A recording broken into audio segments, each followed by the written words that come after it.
Kami dari kelompok 7 akan membahas materi dari kelompok 6. Judulnya ialah Kebangkitan Bangsa Timur, Nasionalisme Asia. Tapi sebelum itu, perkenalkan nama saya Azhara Ramadila Fitri.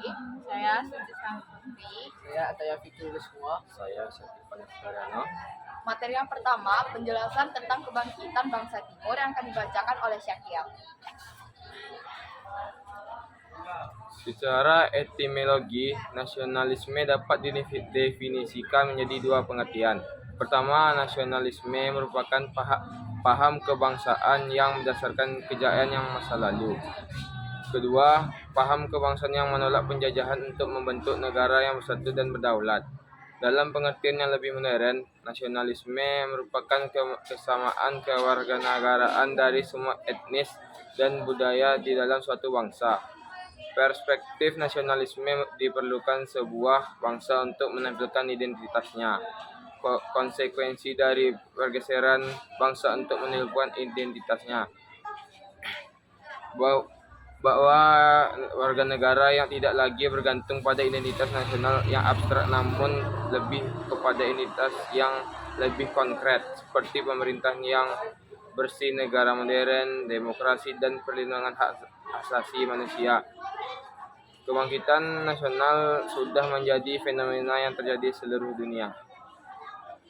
Terdapat beberapa faktor yang melatar belakangi munculnya kesadaran nasionalisme berbangsa yang kemudian menimbulkan semangat untuk mencapai harapan barunya seperti kemerdekaan lepas dari belenggu penjajahan, persamaan dan kemandirian untuk menentukan kehidupan melalui negara nasionalnya.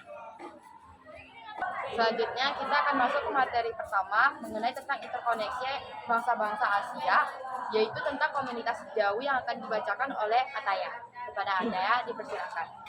Jauh sebelum PPRI terbentuk, pelajar-pelajar Indonesia dan umat Islam dari Asia Tenggara di Makkah telah terhimpun dalam perkumpulan yang disebut Komunitas Jawi. Komunitas ini memiliki kontribusi besar dalam menjadikan Makkah sebagai pusat kehidupan keagamaan Indonesia pada abad ke-19. Hal ini disebabkan karena pada waktu itu banyak orang dan ulama yang datang untuk mempelajari agama Islam ke Mekah, kemudian bertemu dan cendekiawan yang berwibawa ilmu pengetahuan dan paham baru. Sekembalinya ke Nusantara, pengetahuan baru tersebut kemudian disampaikan melalui lembaga-lembaga pendidikan pesantren, surau, dan dayah. Akhir abad ke-19 menandai pertemuan bentuk komunitas Jawi dengan puluhan halakoh yang tersebar di penjuru Mekah.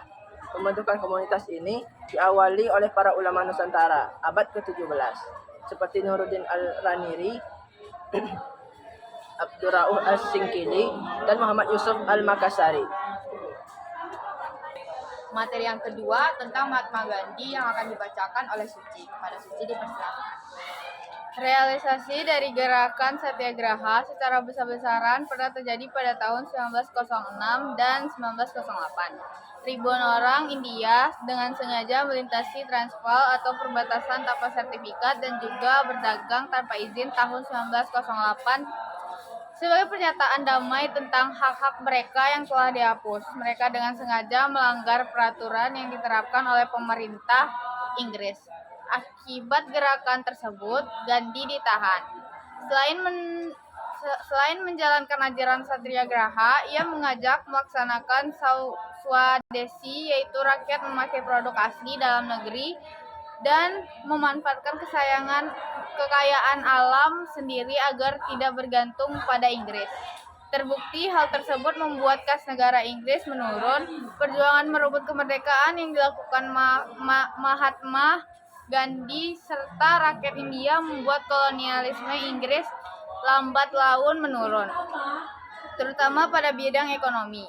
Tujuan Mahatma Gandhi menerapkan ajaran-ajaran tersebut semata-mata agar Inggris segera meninggalkan negaranya India. Selanjutnya materi terakhir tentang Sun Yat-sen yang akan dibacakan oleh saya sendiri. Sun Yat-sen mendirikan sebuah organisasi pertama Republic China Society yang menjadi cikal bakal kelompok revolusioner Asia yang kemudian dipimpin oleh Sun. Dia juga mendirikan Liga Persatuan yang kemudian menjadi Partai Nasional Cina. Selama bertahun-tahun, Sun Yat-sen secara rutin melakukan propaganda melalui jurnal rakyat Mingbao.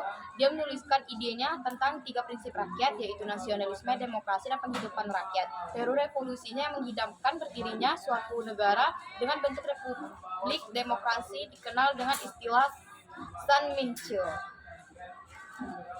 Mungkin itu saja presentasi kami dari kelompok 7. Jika ada salah kata mohon dimaafkan.